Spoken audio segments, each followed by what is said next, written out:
Hello viewers, আশা করি সবাই খুব ভালো আছেন। আবারও একটা নতুন ব্লগে আপনাদেরকে ওয়েলকাম জানাচ্ছি।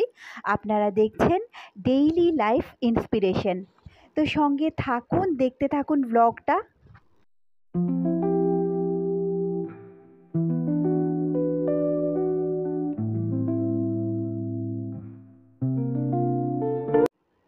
আজকে জুডিওতে এসেছিলাম। তো আমাদের কেনাকাটা প্রায় কমপ্লিট। এখন আমরা চলে এসেছি এটা কসমেটিক সেকশনের দিকে।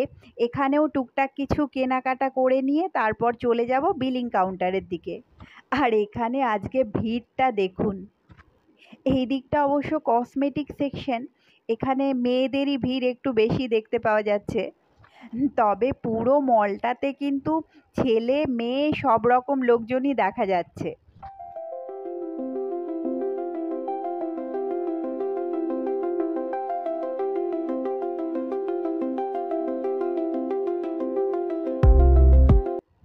আজকেও আপনাদের সাথে একটু গল্প করার মুডেই রয়েছি। আমরা অনেক সময় অনেক কাজে অসফল হই, আর আমরা বুঝতেই পারি না সেই অসফলতার কারণ। আর এই কারণটা খুঁজতে গেলে আশ্চর্যজনকভাবে অনেক ক্ষেত্রেই দেখা যায় অসফলতার আরেকটা প্রধান কারণ হলো আমাদের তাড়াহুড়ো। বেশিরভাগ ক্ষেত্রেই আমরা খুব তাড়াহুড়োর মধ্যে থাকি এবং খুব তাড়াহুড়ো করে সফলতা পেতে চাই।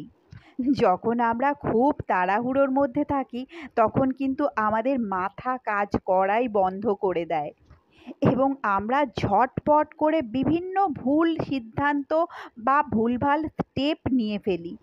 আর তাই অনেক ক্ষেত্রেই এই অত্যাধিক তাড়াহুড়োটাই কিন্তু আমাদের অসফলতার অন্যতম কারণ হয়ে দাঁড়ায়। অবশ্যই কোনো কাজ একদম ঢিলেমি দিয়েও করা উচিত না। তবে ওই একটা কথা আছে না ইংরেজিতে, স্লো বাট স্টেডি। ধৈর্য রাখতেই হবে, কিন্তু তার মধ্যেও ধীরে ধীরে ছোট ছোট পা ফেলে এগিয়ে যেতে হবে। এবং আমার মনে হয় এটাই হলো সফলতার চাবিকাঠি। তো বন্ধুরা, আজকের ব্লগটা এই পর্যন্তই। দেখা হচ্ছে খুব তাড়াতাড়ি। ততক্ষণ সবাই খুব ভালো থাকবেন।